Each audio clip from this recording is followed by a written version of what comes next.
నియర్గా plan success చెప్పి చాలా సంతోషపడి నవ్వుకుంటూ ఉంటారు. అయినా అత్తయ్య మావయ్య ఒప్పుకుంటారులే అని చెప్పి చాలా భయపడ్డా కానీ ఒప్పుకున్నా అని చెప్పి నియర్గా అంటుంది. అవును అత్తయ్య మావయ్యకి వయసు అయిపోయిందిగా, అందుకే సైలెంట్గా ఉన్నా అని చెప్పి లావణ్య కానీ సరే సరే నెక్స్ట్ ఏంటి, మనం ఇంకా ఈ ఎంజాయ్మెంట్ని పబ్లో సెలబ్రేట్ చేసుకుందాం పదండి అని చెప్పి కృష్ణ అనగానే సరే సరే అని చెప్పి నియర్గా లావణ్య రాకృష్ణ అంటూ ఉంటారు. కానీ కాసేపు వెళ్దాం, కాసేపు అగ్రిమెంట్స్ పేపర్ని కనులారా చూసుకుందామా అని చెప్పి లావణ్య అంటూ ఉంటుంది. ఇంకా నవ్వుకుంటూ చూస్తుంటుంది.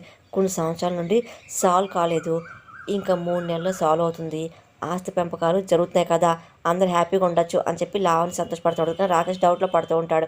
నాకు డౌట్ అని చెప్పి అంటూ ఉంటాడు.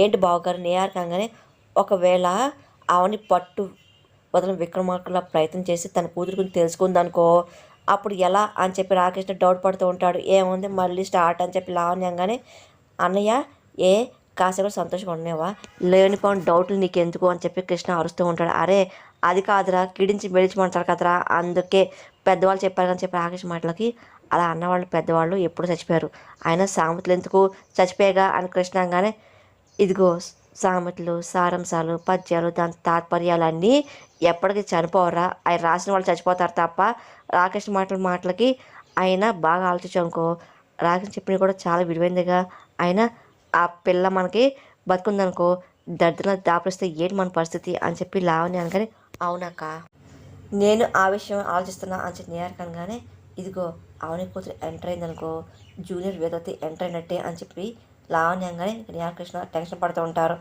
అత్తయ్య లాంటి జాతకం పిల్ల ముందు మనందరం తలదించుకొని ఉండాల్సిందేగా లావణ్య అనగానే అందుకే ఆ పిల్ల ఎట్టి పరిస్థితుల్లో మన ఇంట్లో రాకూడదు అని చెప్పి అవని కంటే ముందు ఆ పిల్ల గురించి తెలుసుకోవడానికి మన ప్రయత్నం మనం చేద్దాము అని చెప్పి నియర్గా ప్లాన్ చేస్తుంది. గడువులోపు ఆ పిల్ల గురించి ఎవరు తెలిసి నాకు చెప్పండి, దాని సంగతి నేను చూసుకుంటాను నియర్గానే సరే అప్పటి వరకు ఈ పేపర్ జాగ్రత్తగా దాచు అని లావణ్య అని అనగానే సరే అని చెప్పి నియర్గా తీసుకుంటుంది.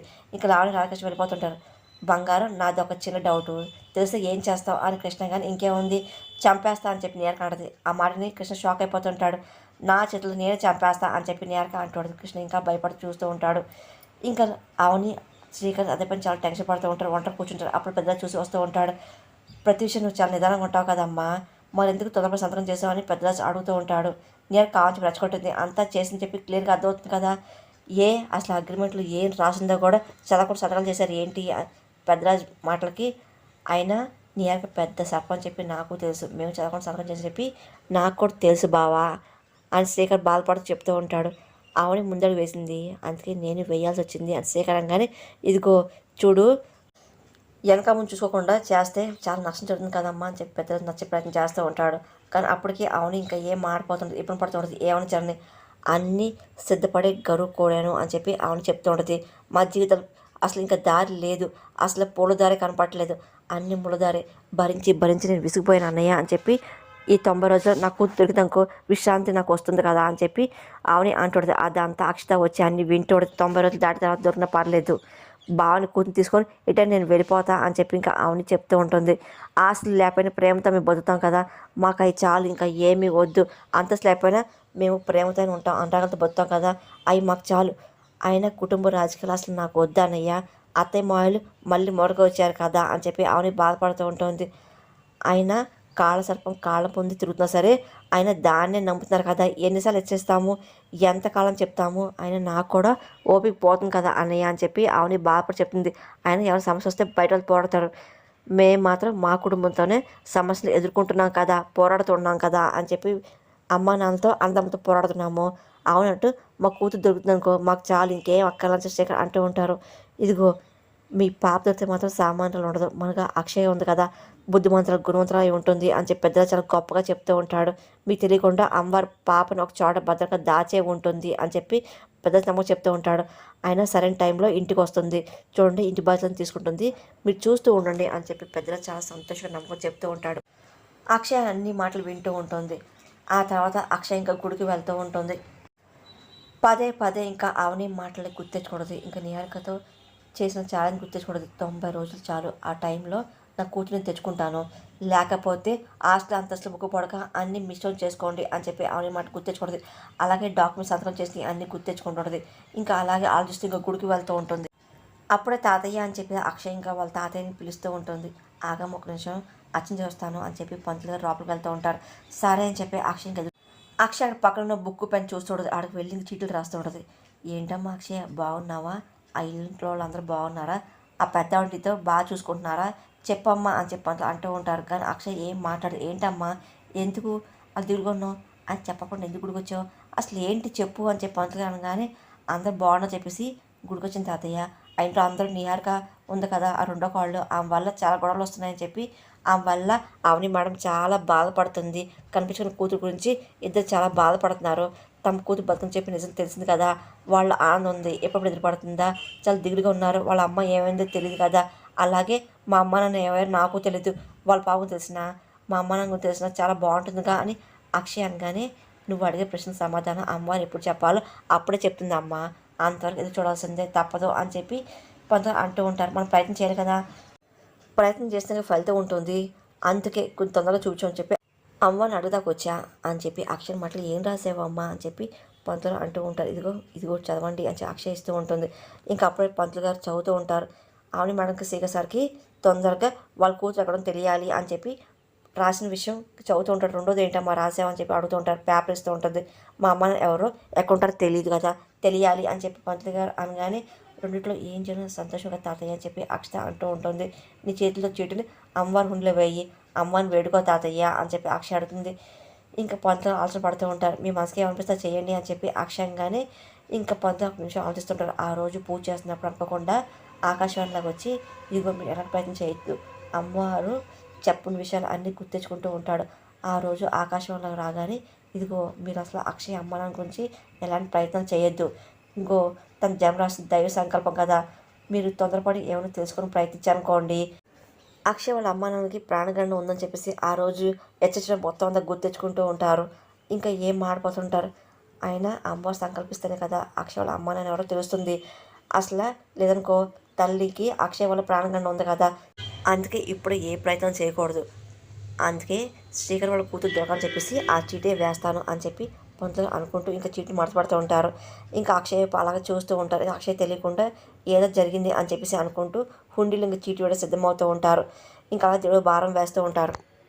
నువ్వు చెప్పినట్టే నా మనసులో చీటీ హుండీలో వేశాను కదా పంతులు మాటలకి నేనేమో మీ ఇంట్లో ఉన్న కావేరి ఆంటీకి ఏమో నచ్చట్లేదు, ఆ ఇంట్లో ఉండడం ఆవిడ మేడం వాళ్ళు తప్ప నేను ఎవరికి నచ్చట్లేదు, అందుకే వాళ్ళ కూతురు తెలిసినాకో నేను ఆ ఇంటి నుండి బయటకు వచ్చేయచ్చు కదా, మా అమ్మాని గురించి తెలిసినా నేను బయటకు వచ్చేయచ్చు కదా అని అక్షయ్ మనసులో మాట బాగా చెప్తుండదు. కానీ పంతులు గారు ఇంకా ఏం అలాగే చూస్తూ ఉంటారు. ఆ తర్వాత అక్షయ్ వెళ్ళిపోయాక ఇంకా తను రాసిన చీటిని చూస్తూ ఉంటారు. వాళ్ళ అమ్మానాన్న గురించి ఎప్పటికీ ఇప్పుడే తెలియకూడదు, అసలు మామూలుగా అయితే నీ తల్లిదండ్రులు తొందరగా కనిపించే కోరుకోవాలి, కానీ నాకున్న భయం నాతో ఆ పని చేయించట్లేదు అని చెప్పి పంతులు గారు బాధపడుతూ ఉంటారు. ఇంకా చీటీని ఇంకా తన చేతిలో అలాగే పెట్టుకొని ఇంకా తర్వాత అమ్మవారి ముందు పెడతా ఉంటారు. ఇంకా అమ్మవారి భారం వేస్తుంటారు. ఎప్పుడైతే అమ్మవారి దయగలుగుతుందో అప్పుడే అక్షయం తల్లిదండ్రులు కనపడతారులే అని చెప్పి అనుకుంటూ ఆ చీటీ అమ్మవారి ముందు పెట్టేస్తూ ఉంటాడు. ఇంకా అలాగే దేవుడు భారం వేస్తూ ఉంటాడు. అక్షయ్ ఇంకా మెల్లిగా గుడి నుండి బయటకు వచ్చేస్తూ ఉంటుంది. అప్పుడు ఇంకా రామచిలక వచ్చి అక్కడున్న చీటిని హుండీలో వేసి వెళ్ళిపోతూ ఉంటుంది. వేద అలాగే ప్రాత హాల్లో కూర్చుంటారు. ఇంకా వేద ఒత్తులు తయారు చేస్తుంది. అప్పుడు ఇంకా నియార్కి వచ్చి వేద ప్రాతం చూస్తూ ఉంటుంది. అసలు ఏదో ఒకటి చేసి అక్షయ్ ఇంట్లో పంపించేద్దాం అనుకుంటే అవట్లేదు కృష్ణ అని చెప్పి శౌర్య అనగానే ఏం చేద్దాం బంగారం, కాలం కలిసిపోతే మనం ఏం చేసినా వేస్టే అని కృష్ణ అంటూ ఉంటాడు. అప్పుడే శౌర్య అని చెప్పి పిలుస్తూ ఉంటాడు నిహారిక. ఏ నిహారిక అని చెప్పి శౌర్య కానీ మీ నాన్నమ్మ పూజకి ఒత్తులు తయారు చేస్తుంది కదా, నువ్వు కూడా వెళ్ళి సాయం చేయి నిహారిక అనగానే ఎందుకు అని శౌర్యం కానీ ఇంకెందుకే మార్కులు పడతాయి అని నిహారికంగానే చదువుతున్నాక మార్కులు రావు, ఇంకెప్పుడు మార్కులు వస్తాయి నాకు అని చెప్పి శౌర్య అంటోడది. ఎగ్జామ్ రావడం పర్లా, ఇంట్లో రావాల్సిందే, అప్పుడే మీ నాన్న దృష్టి అంతా నీవే పడుతుంది, దక్కాల్సిన బెనిఫిట్లు కూడా అన్నీ వస్తాయి నిహారికగానే సరే అని చెప్పి శౌర్య అడుగుతుంది. ఇదిగో ఈ నిహారిక కూడా ఇంకో చెప్పే మంచిదే కదా, పదవి వెళ్దాం అని చెప్పి కృష్ణ అంటూ ఉంటాడు. ఇంకా శౌర్యం తీసుకు ఎందుకు వస్తూ ఉంటాడు. వంటగదిలో వసంత అలాగే అవుని ఒకరోజు పని చేసుకుంటూ సాయం చేసుకుంటూ ఉంటారు. అప్పుడే నిహారిక వచ్చి శౌర్య చూపిస్తుంటుంది. అదిగో వెళ్ళు అని చెప్పి అనగానే సరే అని చెప్పి శౌర్య వస్తుంటుంది. నానమ్మ అని చెప్పి పిలుస్తుంటుంది. ఏంట్రా అని చెప్పి వేద అనగానే నేను కూడా ఒత్తులు చేస్తాను శౌర్యం కానీ ఏంటి నువ్వు చేస్తావు అని చెప్పి ప్రార్థన ఆడుతూ ఉంటాడు. ఆశ్చర్యంగా ఉందే ఇంత మంచి బుద్ధులు ఎప్పుడు వచ్చాయని ప్రార్థన ఆడుతూ ఉంటాడు.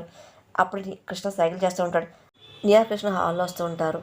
అంటే నానమ్మ అడుగుజారులు నడవాలని చెప్పి నీలా ఉండాలని చెప్పేసి శౌర్య అనుకుంటుందమ్మా అని చెప్పి కృష్ణ అంటూ ఉంటాడు.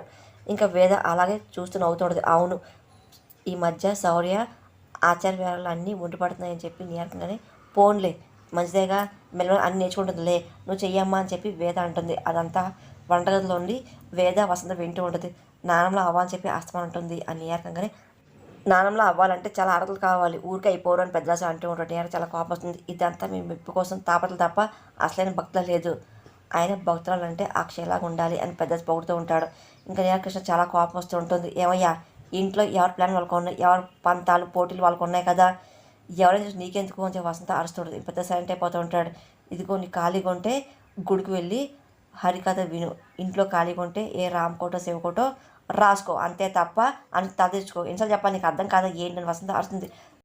అత్తయ్య మెప్పు కోసం చేస్తే కేవలం పూడతలు వస్తాయి అంతే, అదే అమ్మవారు టొప్పు తోడడం అంత సులువేం కాదులే అని ఆమెని అంటూ చూస్తూ ఉంటుంది. ఆయన మొదట నేరుగా చాలా రకరకాల వేషాలు వేసింది. ఏ అమ్మవారు ఆయన కృప చూపించిందా ఏంటని శేఖర్ మాటలకి ఆయన అటు తిప్పి ఇటు తిప్పి మా దగ్గరికి వస్తారండి మీరు ఏ అని కృష్ణ కానీ సందర్భం వచ్చింది.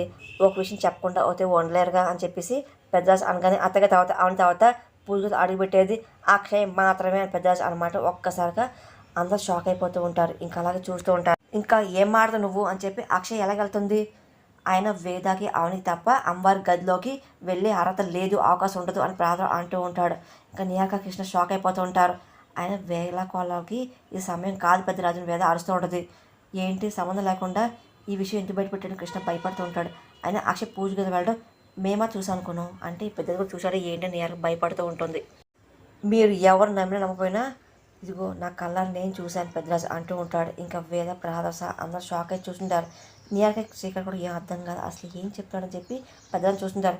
అమ్మ ఇదే సందర్భంలో అక్షయ్ గురించి ఒక నిజం చెప్పాలనుకుంటున్నాను అని చెప్పేసి శ్రీకర్ అన్న మాటలకి ఏంటి పల్లెటూరులో చేసిన ప్రాణం గురించి శ్రీకర్ చెప్పేస్తాడు ఏంటని చెప్పి ఆవుని భయపడుతూ చూస్తూ చెప్పొద్దు అని చెప్పి అక్షయ్ నా దగ్గర మార్చుతానని చెప్పి ఆవుని నేను చెప్పాక మీరు ఇంకా ఆశ్చర్యపోతారు, నంబర్ గోడ అని చెప్పి శ్రీకర్ అంటూ ఉంటాడు. ఇంకా ఆవుని పక్కన భయపడిపోతుంటుంది. కానీ వేద ప్రసాదాలకి అలాగే ఎవరికి అర్థం కాదు, అసలు శేఖర్ ఏం చెప్పొచ్చు అనుకుంటూ ఉంటారు, చూస్తూ ఉంటారు, వింటూ ఉంటారు. అప్పుడు ఇంకా అక్షయ్ గుండి ఇంటికి రాకపోతూ ఉంటుంది.